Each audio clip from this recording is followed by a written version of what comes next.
What if the thing that's burning you out isn't the events? It's the way you've been trained to put everyone else first. I'm Sally Porteous, and welcome to The Event Show, the podcast for event professionals who want to build a career that's not just successful, but sustainable. Today, I am joined by Mel Kettle, a Sunshine Coast-based leadership advisor, strategist, and speaker with nearly 3 decades of experience. But here's what you might not know. Mel started her career as a PCO, and she is one of us. She ran conferences for medical and legal associations, was headhunted to lead a team that delivered 300 events in a single year for Microsoft. That's one event every single working day. And somewhere in the middle of all of that, she burnt out. Now she helps leaders across professional services, health, aged care and finance build the kind of resilience that actually lasts. In this episode, Mel shares what she learned from the coalface of conference management, how she spotted her own burnout before it broke her, and the tools she now uses to help others do the same. This is a conversation every event professional needs to hear. Welcome, Mel, to the event show. Thank you so much for joining us today. And we're going to have this wonderful conversation about how we as event managers can identify and possibly avoid burnout in our careers, because we are all people pleasers. We all are designed to serve. And I'd love to talk to you today about your background as a PCO and how you have built a life and a career around some tools and things that you've identified over time that have helped you move through these phases in your life. So welcome, Mel. Thanks so much for joining us. Oh, thanks so much for having me, Sally. It's great to see you and to talk to you about this. I was so delighted when I think it might have been the first time we met at that lunch, or the first time we met face to face. Well, that was Monique's lunch. Oh, yeah, that was a long time ago. Yes, It was yes. a long time ago. It was Monique's lunch down there in the cellar at the Brisbane Club. And I still remember you saying to me, I've been a PCO, talk to me. I know who you need to talk to. And you were just so genuine and so generous with your time, and you have been ever since. So I just want to say thank you for that. It's been an absolute delight to also watch you talk about the things you talk about, because you've got a broad subject matter, but it all kind of leads to the same place. So can you tell me, let's talk about your backstory as a PCO or as a professional conference organizer. I think you've got an amazing story there. Why don't you share how that all began for you? This year since I started my career as a PCO, which I Wow. can't believe it's been 30 years. Anyway, I finished high school and I had no idea what I wanted to do. I was accepted to Sydney Uni to do a degree in science, and then I discovered how many hours of FaceTime that was and went, oh, I don't think I want to do that. But I also No. went traveling after high school. And so I realized when I was traveling that I didn't want to do science.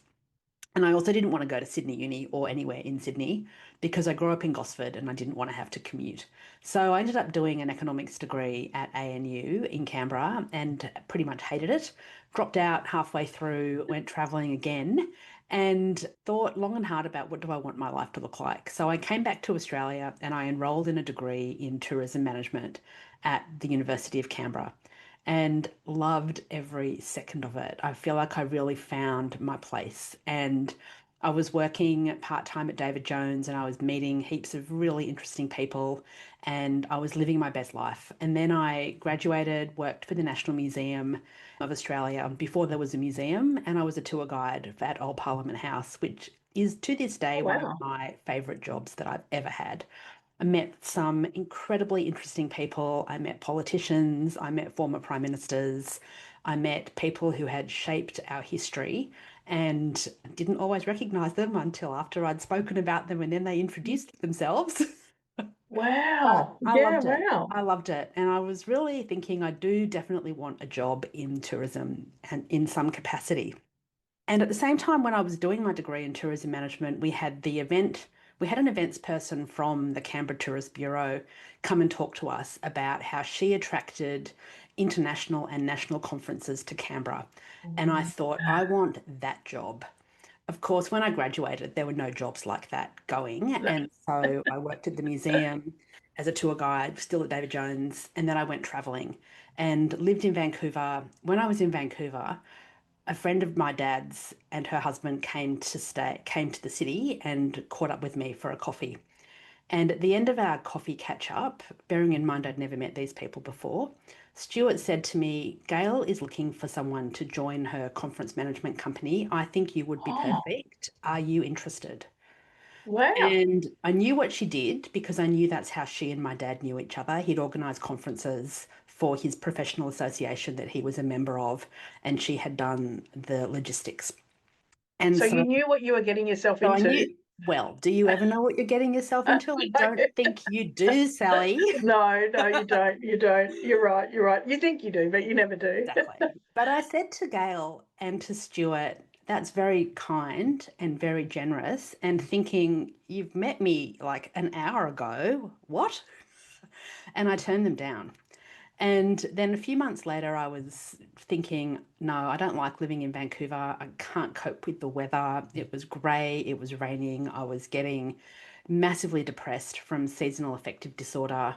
And so I decided that I would come back to Australia. So I wrote a letter to Gail because, $8 a minute for a phone call and Yeah. time zones. And so I wrote Gail a letter, and this was in the early 90s, mid 90s, and said to her, thank you for your kind offer. If it's still available, I'd like to talk more. I'm planning on moving back to Australia in January, and this was in about September, October. And so Oh, wow. she said, oh, well, I'm talking to other people, so send me your CV. And I'm like, shit, you weren't talking to anybody else 3 months ago. Yeah, yeah, So I yeah. sent her my CV. We wrote back and forth. We had a phone conversation, and she offered me the job, and I moved back to Australia. I had the steepest learning curve of my entire life in the first 12 months that I worked for her. We were a small company based in Sydney called Capital Conferences, and we ran conferences mostly for medical and legal associations. We had a few Oh, other associations that we ran conferences for, and a couple of corporate, small, very small corporate, but primarily it was associations. And so, what I'm really grateful for is this gave me an opportunity to get to know what the association model was and to absolutely fall in love with associations. And I still do a lot of work with associations today. oh, So nice. I just don't organize their conferences. No, I speak at their conferences these you days. speak at them. Yes, yes, yes, And I help yes. them with strategy development and I help them with, membership and communication and those sorts of things, and more as an advisor. But I learned how to do everything because we were a small business. And so there were three of us or four of us at any given time. And so everybody had to do everything. So I Yeah, learned very quickly how to do business development and why that was important. I learned how to logistically organize a conference. I learned how to find and book speakers and to put a program together so that you had a really good flow. I learned how to have and how to develop relationships with anybody and everybody through from the CEO of the Commonwealth Bank, who was a client of ours, right down to the lowest of the low on the totem pole of organizations. And yeah, yeah, really, I feel like my biggest strength in this time was that I was super curious. I was really happy to have a conversation with anyone about anything. And I was like a sponge. I just wanted to learn and absorb as much as possible about how to run a good conference and about the people that we were running conferences for, including the client, yeah. the people who attended. And I worked for Gale for 3 years and I became really well known in the industry as a very good generalist. And that Mm. meant that at the end of that 3 years, I was headhunted by a global marketing agency who had just won the contract to run all of the events in Australia for Microsoft. And so I headed up that team and had to recruit for that. We had 6 people in total, including me. And in 12 months, we ran 300 events around Australia. Oh, that's crazy. Yes, it was. That's Yes, it was. crazy. And the Yeah. person who won the business negotiated for my company, or negotiated a bloody amazing contract for Microsoft. Yeah, Yeah, what a I great bet. one for Gosh, us. that's one that we all aspire to. Well, we think we aspire to one like that until you win it, and then you're like, Yeah. how am I going to deliver this? Exactly. And we Yeah. ran events for them, and the contract was for basically one event per work day, which was 300 work days of the year, so 300. Yeah. And some of those events were really small and simple, like a morning tea. And some of them were, and one of them included their big Tech Ed event, which in 1999, I was living in Sydney. It was based in Brisbane. And we took over the convention centre in Brisbane, which had only been open for about a year and a half by that stage. We Wow. took it over for 10 days, and it might have even been longer than that because I think bump in was 10 days. And then the conference was 3.5 days, and then bump out was about 12 hours. But Yeah. we, Wow. but that had a massive attendee, and it had a massive trade show, and it had a massive amount of money that flowed through our books for that. So that was the biggest event that I'd ever run on my own with my team until Did then. they inspire you? Like, did those events inspire you to keep going, or did you start to question? I was starting to question. So by the time I stopped working, by the time partway through my third year of working for capital conferences, I was starting to get burnt out because anyone who, I mean, you and your listeners know that event management and conference management is not for the faint-hearted. I probably worked 60 to 65 hours a week and a lot of weekends. And Yeah. there was a bit of flexibility in terms of days off when you did weekends, but we did a lot of weekends in a row at the conference times of the year. So, September, October, March, April, peak conference season, lots of events. And we were really good. One of the things that I learned a lot from Gail is about managing capacity. And so getting a really clear understanding of what we could do and what we couldn't do with our team. And so there were definitely times when we hired in more people to help us in the last couple of weeks leading up to particularly to a bigger event. But we were Mm. very aware of what our sweet spot was. And so our sweet spot was conferences of 200 to 300 delegates, and we did a couple every year that were quite a bit bigger. But we also knew that if we took we had an opportunity to pitch for an international congress that would have had 5,000 people. And as a team, we made the decision not to, because we would have had to have hired another 10 people and moved to a bigger office. And that was How a did you? logistical challenge that we just weren't prepared to do as an organization. Yeah. Mm. Well, because there is that sweet spot, isn't there? So I'm curious to understand, how did you work out where that sweet spot was? Was the organization very good at record keeping, Mm. timekeeping?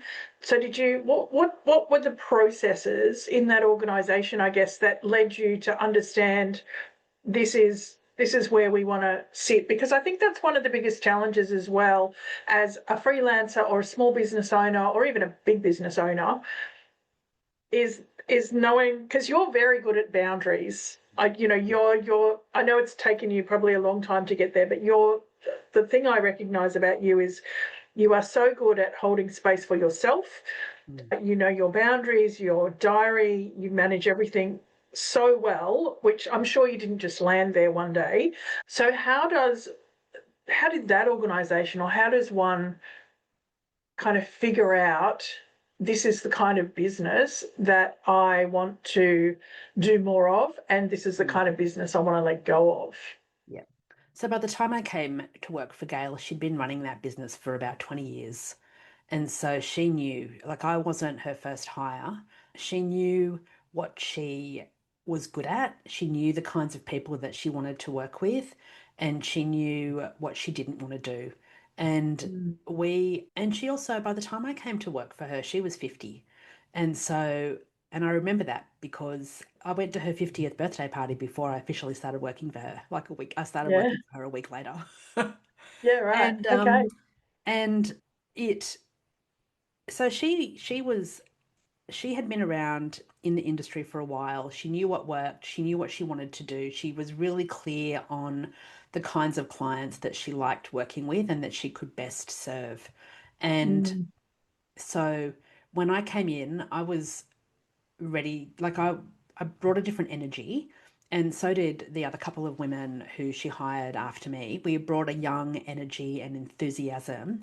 And, but she also was very conscious that she was nearing the end of her career. I mean, she still kept going for another 10 or 15 years after, but she Yeah. wanted to, we decided together, would we grow together? Because knowing that then that would be more responsibilities for us, or would we stay at the level that we were at?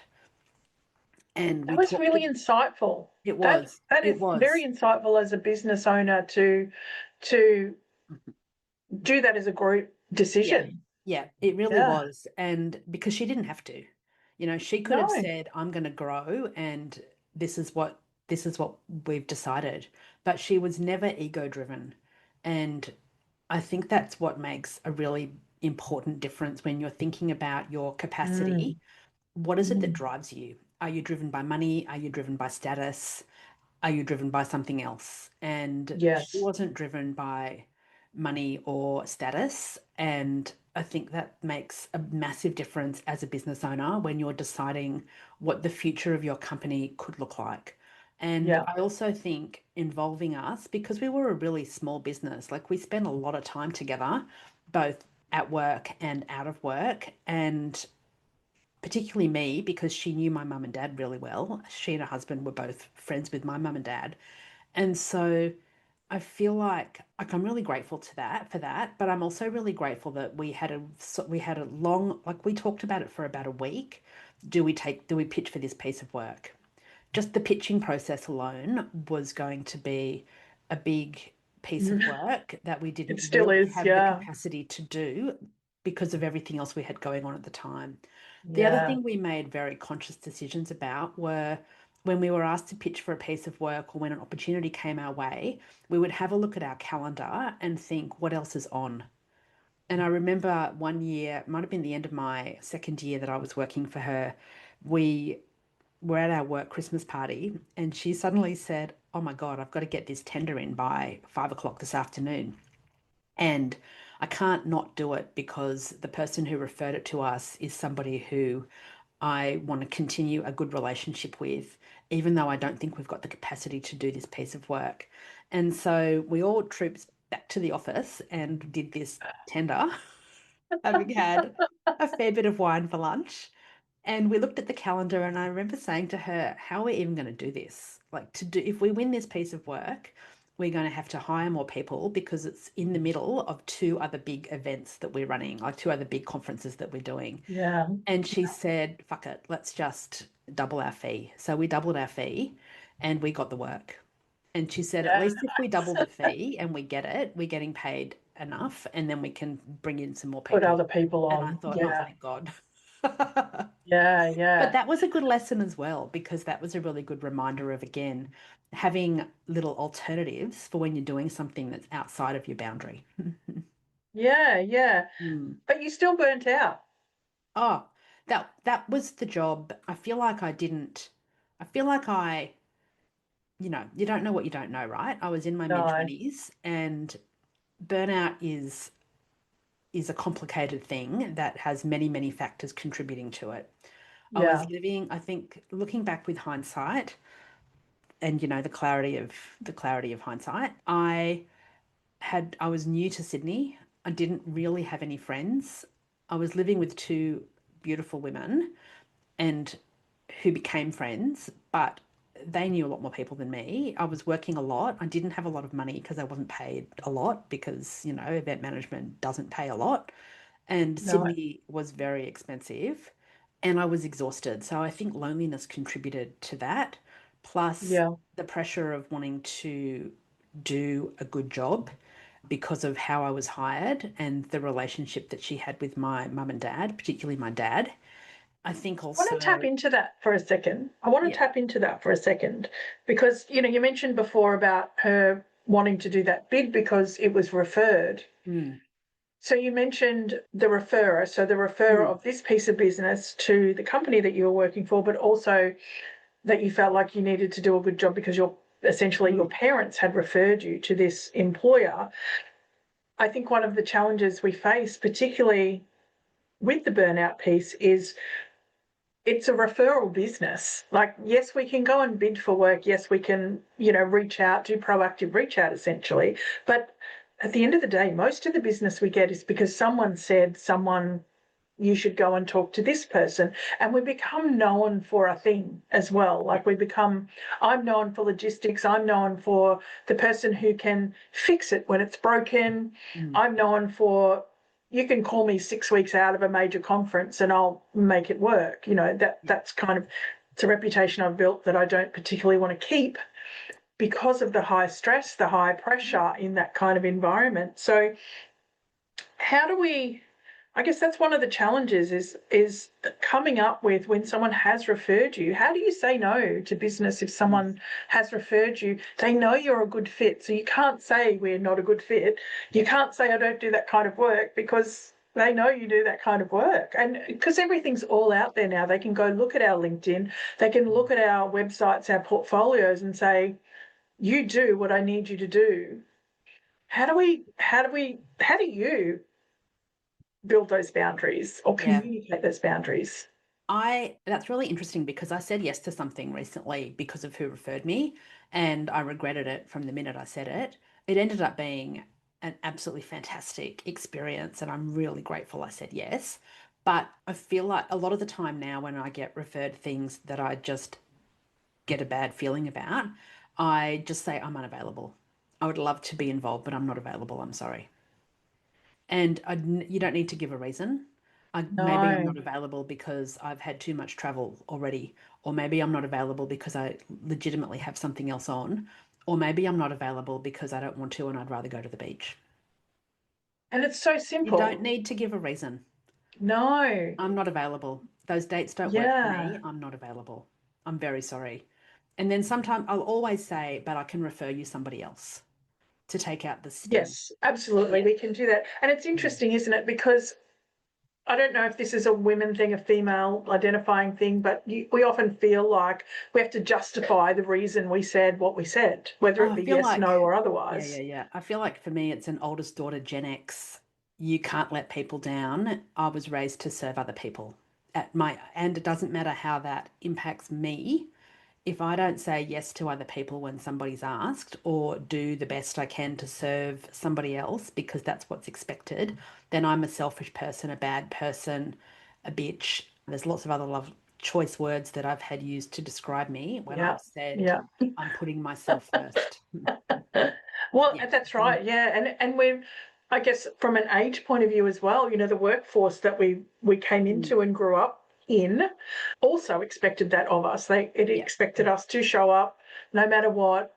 Yeah. Didn't matter if children were sick or you were on your period or you just, Oh, yeah. a podcast I was listening to you on this morning, the Q&A with SNA, Yeah. you were talking about, or they might have mentioned someone whose workplace has just coordinated all the leave together. It's not called Mm, anything anymore. It's just leave, yeah. and Oh, you don't yep. have to Yep. say why. Yep. I That was thought one of that my was clients. so Yep. good. That's Yeah, good, isn't it? Yeah.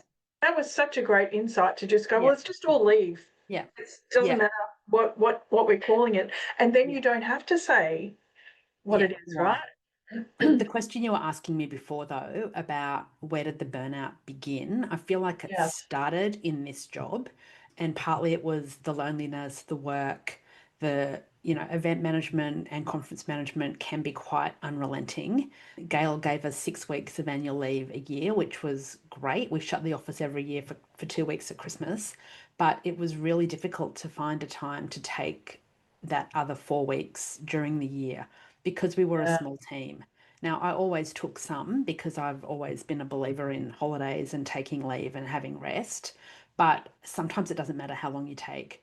The other thing is then when I went to the marketing agency and ran all the events for Microsoft, that was an unrelenting pressure. And I think I had 1 week off. I don't even know if I had a week off. I know when I left that job after 15 months, I had an enormous amount of leave accrued. So maybe I didn't take anything apart from, 10 days at Christmas when we shut down. But Yeah. that was the job where you, I don't think I even had a sick day in that job. And there were times I was very sick. And the work culture of that organization, and again, it was the 90s, and this is quite common in corporate land in the 90s, is that you were rewarded for the number of hours you were in the office. And so I would be one of the first into the office every morning by 7 a.m. And I would be one of the last to leave by 7 or 8 p.m. in the evening. And Yeah. we, there was quite a bit of travel in that job as well, both traveling in Sydney from my office to the client's office and then to different venues, as well as interstate travel for some of the events that we did. Although there wasn't Which all an sounds enormous amount of glamorous, right? that, it does Yeah. sound And glamorous until you it sounds realize you've had, glamorous and exciting. And a young person listening to yeah, this might be sitting there going, oh, but how could you not like that? That would just be yeah, incredible. But yeah, once you're in it for a while, you realize you're yeah, not getting any of the glamour. You're delivering the exactly. glamour for others. Yeah. You're not getting any of it. Oh, look, I was Yeah. definitely status driven in those days, and being able to say I stayed in all these beautiful five-star hotels, I traveled business class, I had access to the Qantas Club, and I was flying all around the country. That was definitely something that I valued. I still do value that, but now I value it when I can do it with my husband, and it's my choice where I go and when I go, and I don't need to get that 5 a.m. wake up call to get the 6 a.m. flight or the 7 a.m. flight. I can fly Yes. when I want to. And Yes. I still do Yes. travel a lot for work, but because I now work for myself, I make sure that I allow pockets of time everywhere I go, every time I go away for work. I allow pockets of time to catch up with a friend in the city that I'm going to, or to go to an art gallery, or to walk through the Botanic Gardens, or to walk along the river when I'm in Melbourne, or to sit and just marvel at the beauty of Sydney Harbour when I go to Sydney. I And know, so isn't it beautiful? that gives me breaks, and that gives me, like, that is why I continue to travel for my job, because I put things into that travel that give me joy. And when I was running conferences and events, there was no time for joy. There was no time Joy. for I'm on a me. mission to bring it back though. Yeah, I feel like you need to, because event Yeah. management's fun when you don't have to constantly be juggling 15 at once or 20 at once or 30 at once. The other reason, and this is why I firmly believe that I went through burnout, is I didn't have a very high level of self-awareness, which meant that I didn't understand what the mental and the physical symptoms that were showing up in my body actually meant.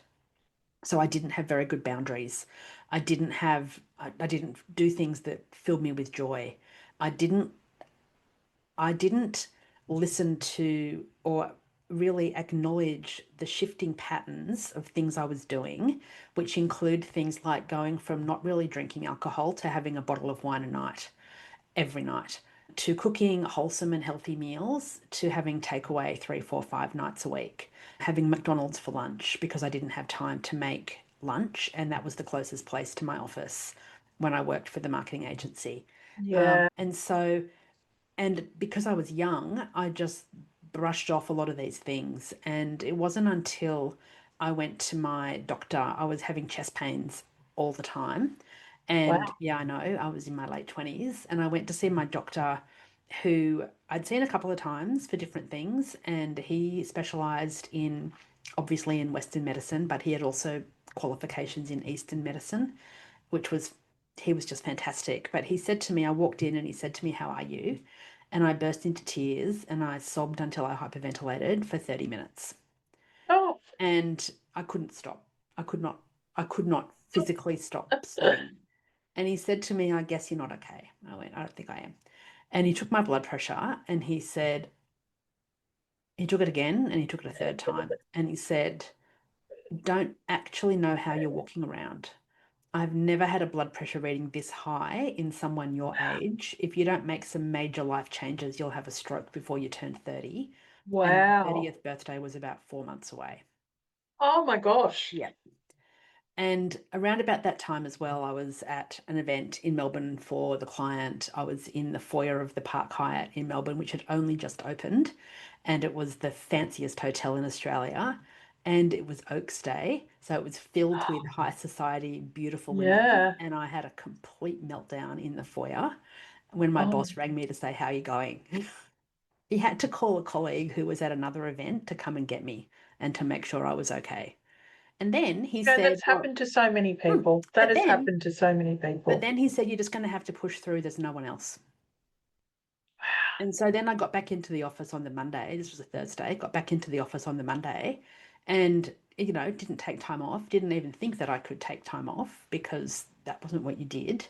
And I did feel a bit better because I'd had a day at home. And he just said to me, are you good? Yeah, great, great. Let's keep going. Yeah. And then 2 months later, I resigned.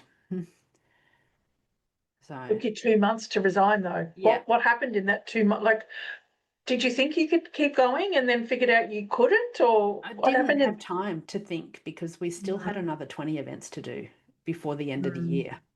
And I didn't want to let my team down. Good girl, don't let people down, serve others first. So it wasn't until we finished for the year, I had 2 week holiday over Christmas or 2 weeks off work over Christmas. And first day back in the office, Richard was first in, I was second in at 7 a.m. And he said to me, how was your break? And the first words out of my mouth were, I quit. oh, And he said to me, I beg your pardon? And I just looked at him and I said, what? And he said, you just said you're quitting. Do you mean that? And I said, I had no idea that those words were going to come out of my mouth. But I said them. So, yep, yes, I do. And I just felt this weight lift. And he yeah, said, well, what does that look like? And I said, I have no idea. He said, why don't you yeah, go away and have a think about it? And I said, I'm not changing my mind, but I'm happy to I think we should have a conversation about what this looks like so that I'm not leaving you and the team in the lurch. yeah, Because again, good girl. And yeah. I know.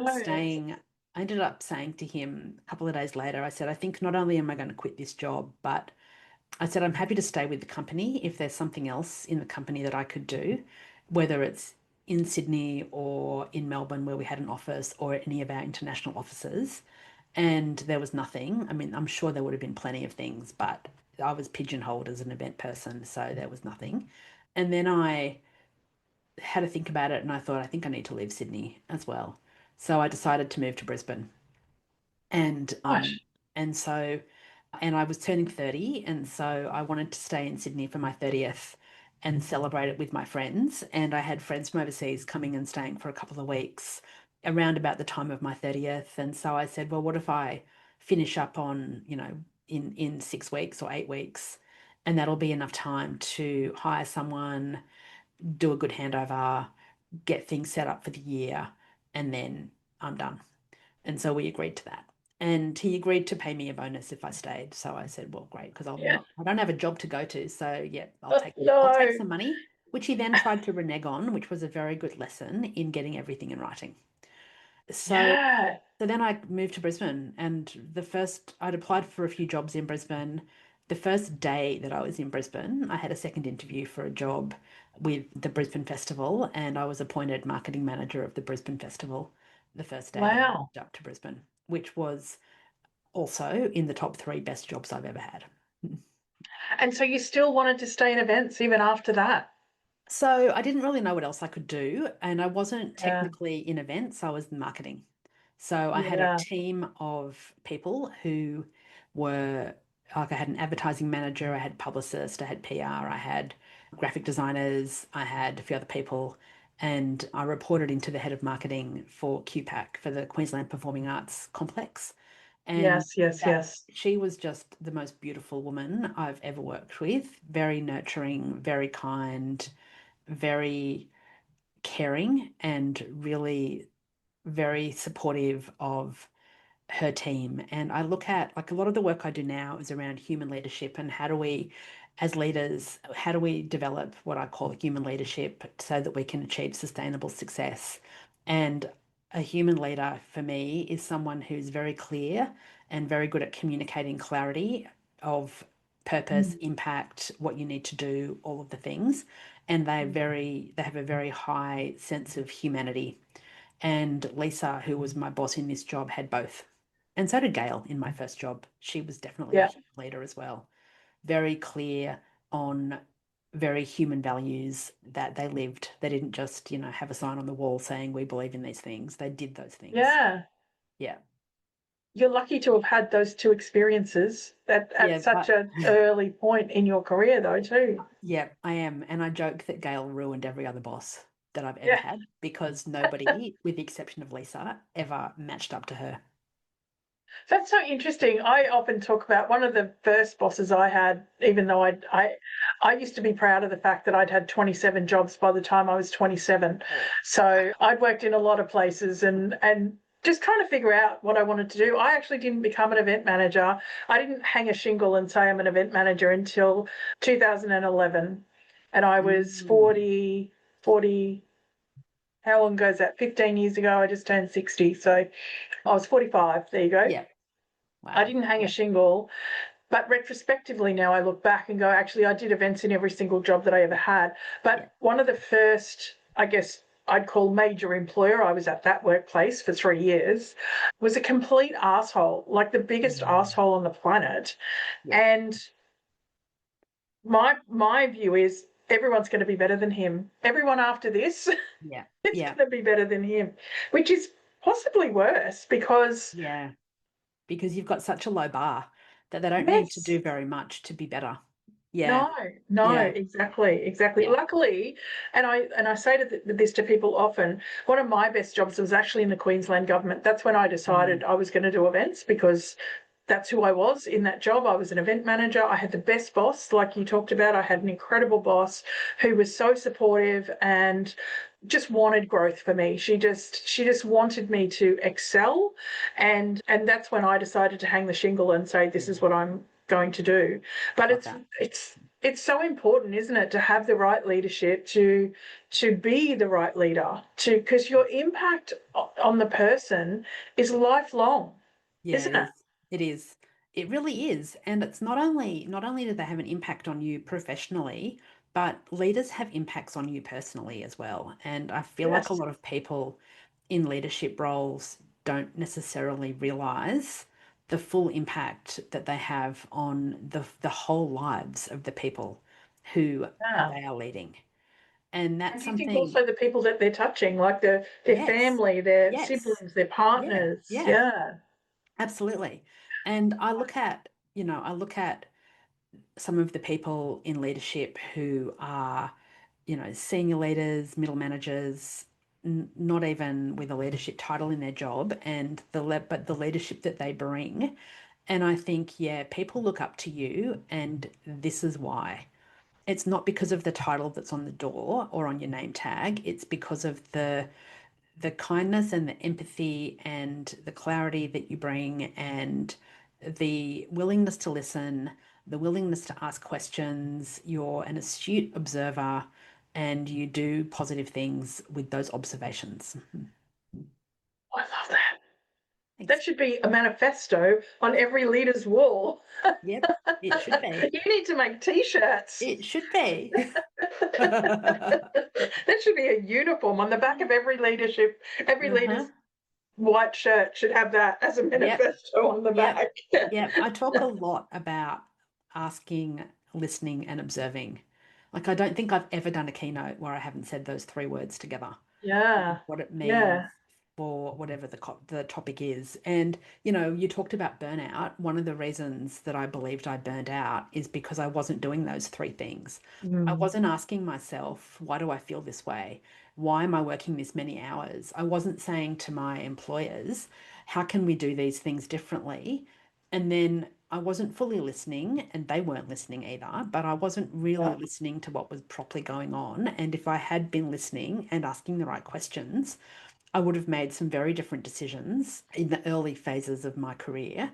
And I wasn't observing, like, I wasn't observing and paying attention to what was happening in my body and in my mind and in the my behavioral changes. I just thought that was normal because that's what everybody in my orbit Mm. was doing. And I was living alone as well. And so there was no one at home to say, hey, I think you're drinking too much. Hey, why don't I cook for you? Hey, why don't we go for a walk and you can do a download? So I had no Yeah. one to talk things through with at home. Do you think it was a slow burn? Is that part of the Yeah, problem that it's a yeah, like yeah, we don't notice it because it's yeah, slow? It doesn't just yeah, hit us like other yeah. things do. Yeah. So one of the things I talk a lot about is in our lives, we have feathers, we have bricks, and we have trucks.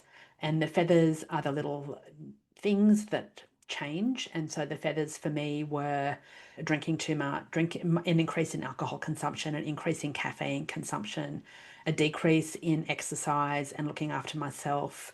And then the brick was the high blood pressure and the conversation with my doctor. The brick was the chest pains as well, and the truck was the burnout. So I'm really lucky that I didn't have a stroke and that I didn't have bigger, more debilitating truck things happen. But my Mm. burnout still took me 2 to 3 years to recover from. And that's something And I is a think also burnout people on don't a understand. what does a burnout look like on a scale? Because I want to ask you this question because I recently cancelled something that I was going to produce, and I Yeah. cancelled it because the anxiety and the stress just of having to deliver something exceptional just it really got to me, and I just Yeah. decided I have to let this go. Unfortunately, it was my own personal project I had to let go so I could deliver best on client projects.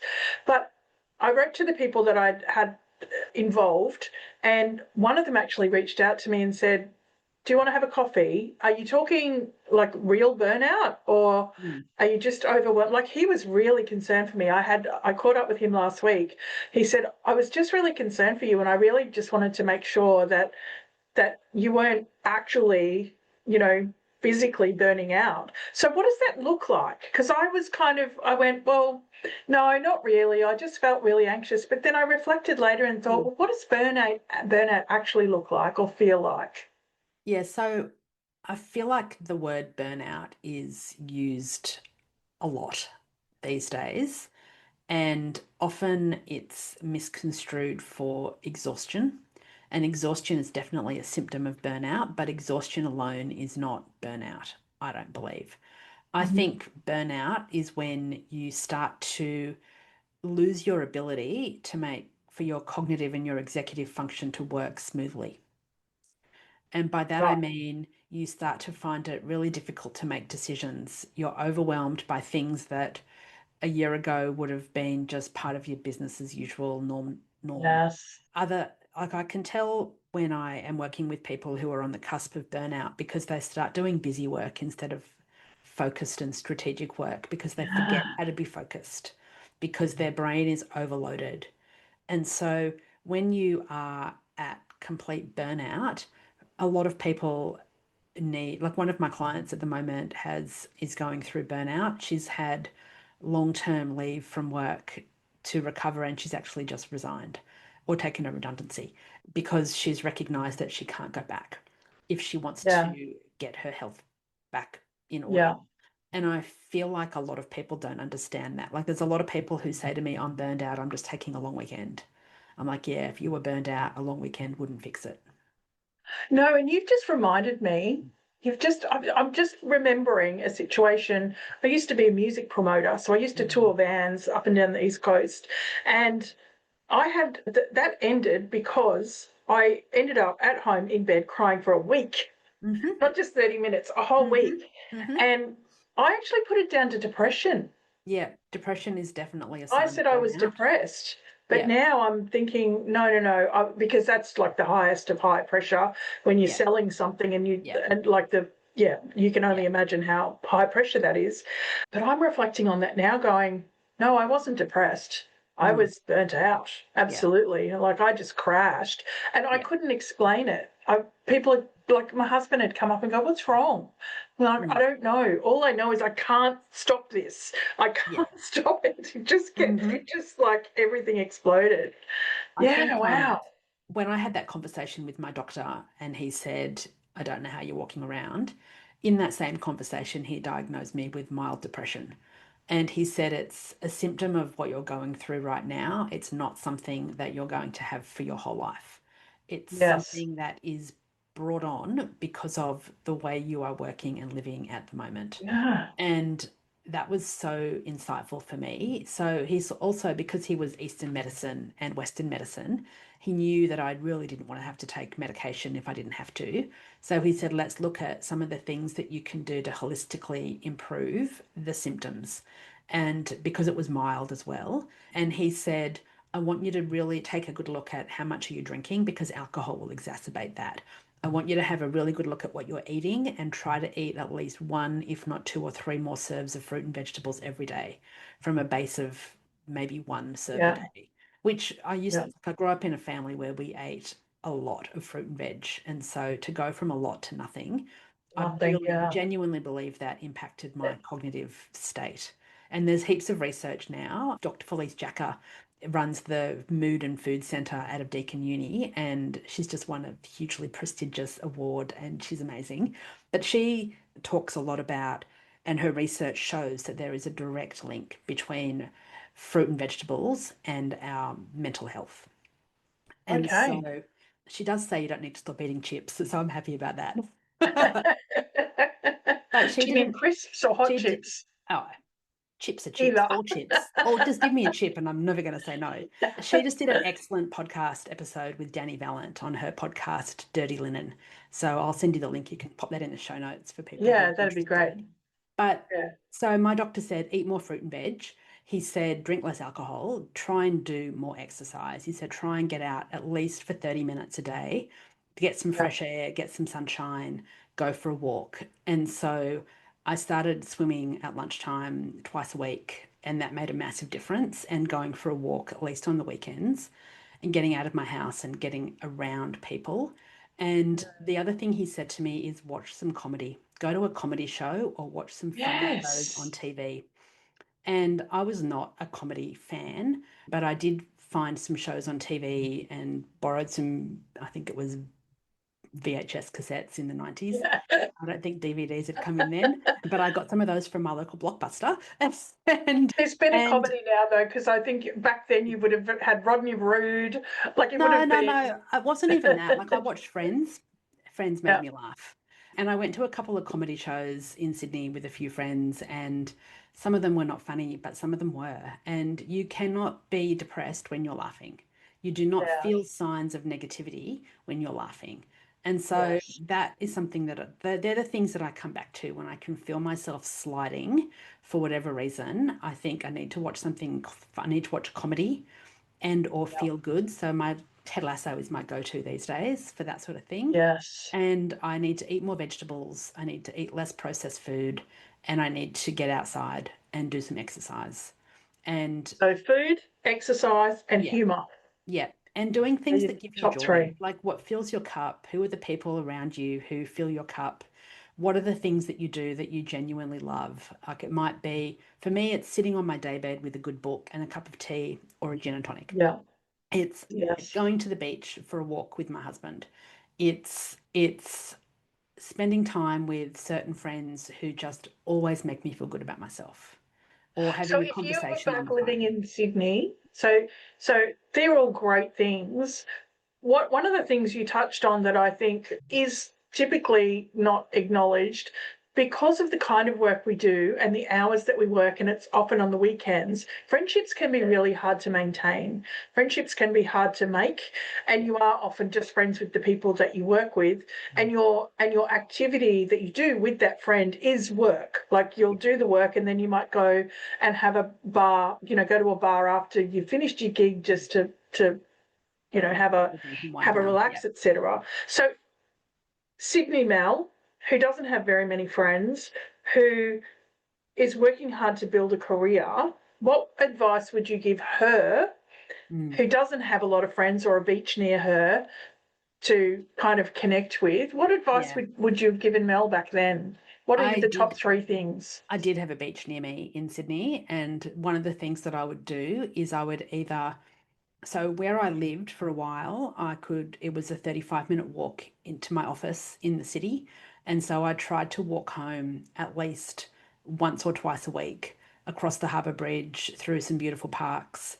And so that was just so useful for me because I might have been Yeah. on my own, but I could listen to music, I could see the beautiful harbour, with spending time outside with fresh air and all the petrol fumes going across the bridge. But it by the time I got home, I felt relaxed. And Yes. my boss knew that I was walking home, and so she would make sure she threw me out the door an hour before sunset, so I would have time to get Okay. home in daylight, Yeah, nice. No. which in summer was easy because Yes. it didn't get dark till 9 o'clock. I I made a conscious decision on the weekends to get out of the house. I lived in an apartment. So to get out of my Yes. apartment, every apartment I lived in Sydney had a balcony. And I'm very grateful for that because I could at least get fresh air and sit outside on that.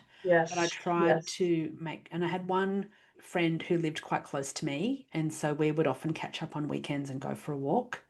And yeah. So I just made sure that I went outside. My brother lived in Sydney. My parents lived not too far, Yeah. but to see them was a drive that was just not that I had no energy for.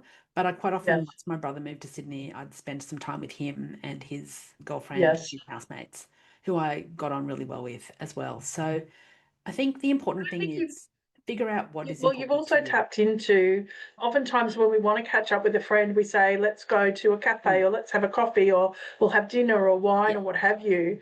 And I often say to my friends, particularly if you're in different financial Hmm. situations, and some friends might say, oh, I can't afford to do that, or I can't afford to go out for dinner or what have you. And I'll say, we can just go hang out in a park. I'll bring Yeah. my coffee from home and we can Yeah. just go sit on the grass Yeah. beside the Yeah. river and talk. Like that is so fulfilling for me. Yeah, I agree. I don't do very many social catch-ups these days that involve food because I'm trying to lose weight and be healthy. And I discovered that when you eat out 10 times a week, you were never going to lose weight.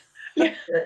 And so and so I do a lot of catch-ups that involve a walk.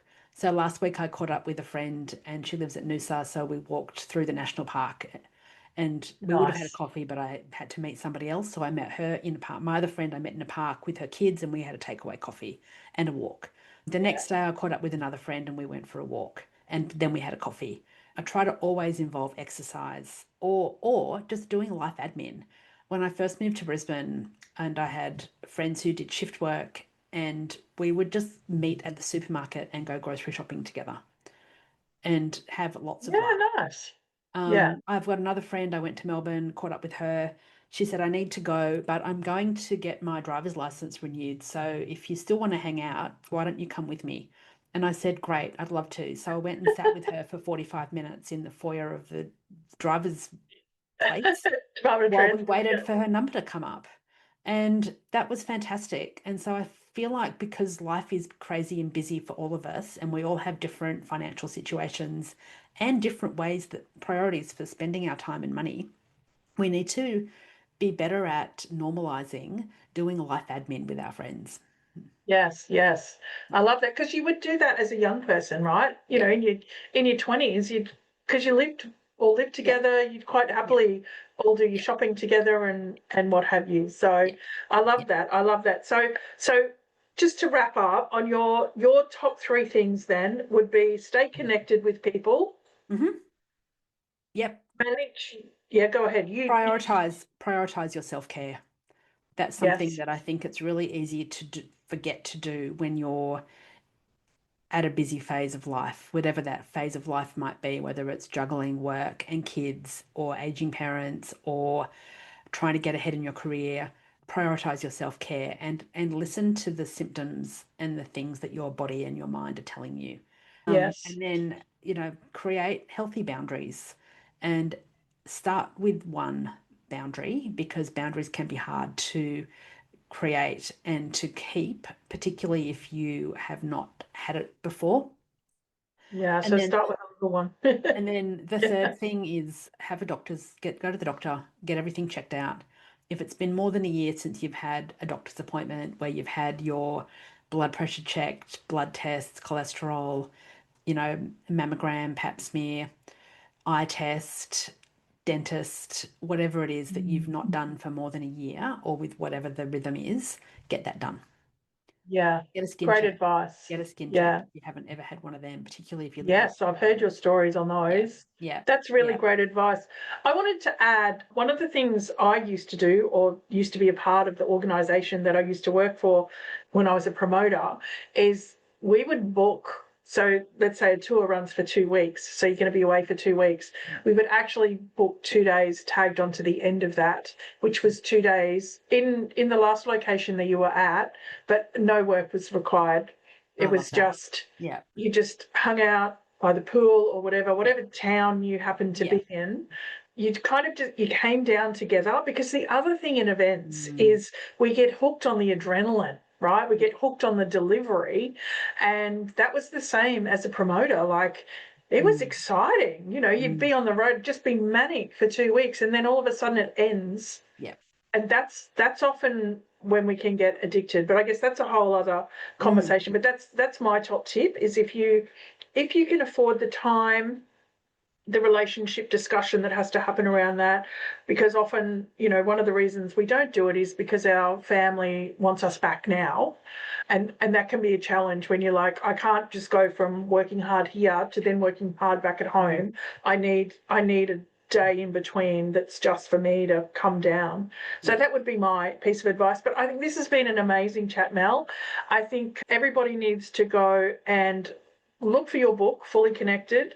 You've got some amazing resources out there. So we'll put a link to your website, which includes your book, and your LinkedIn page as well. We'll put the link to your LinkedIn in there as well. If you can share those other couple of links that you mentioned, the doctor, the research. Police Jacker, place. Danny Ballant. I'll send you that. Thank you. Yes, that podcast would be excellent. And yeah, thanks so much for the work that you do, because I think, you know, you talk about so many important things, particularly about women in the workplace. You know, your conversations around highlighting menopause and the benefits and challenges for women leaders in the workplace who are going through menopause. I know a lot of my friends are in those situations. So there's a lot to follow you about. So hopefully, dear listeners, go and follow Mel wherever she is. Thank you so much, Sally. I really appreciate you being here. I'm just going to give myself a plug as well. If you are looking for a speaker for your event, I'd love to be considered, and you can find out more about what I talk on my website. But I talk about all the things that we've just talked about. And you're an excellent, engaging, passionate presenter. Thanks. So I would like to give you that. Yeah. I would like to give you that little boost there. I've seen you work and it's absolutely incredible. And I think you're very solutions focused as well. As I've mentioned to you before, you seem to be able to find the solution to the problem really quickly. So anyone who is thinking about working with you, you'll get results super quick. I remember our phone conversation. I think the last time we had a big chat, I think within the first 7 minutes, you've said, just do this, and it works. So yeah. I'm really good at joining the dots. You are, absolutely. Yeah. So thank you once again. Really appreciate it. Everyone go out and follow Mel, and we'll see you soon. Thank you. Thanks so much, Sally.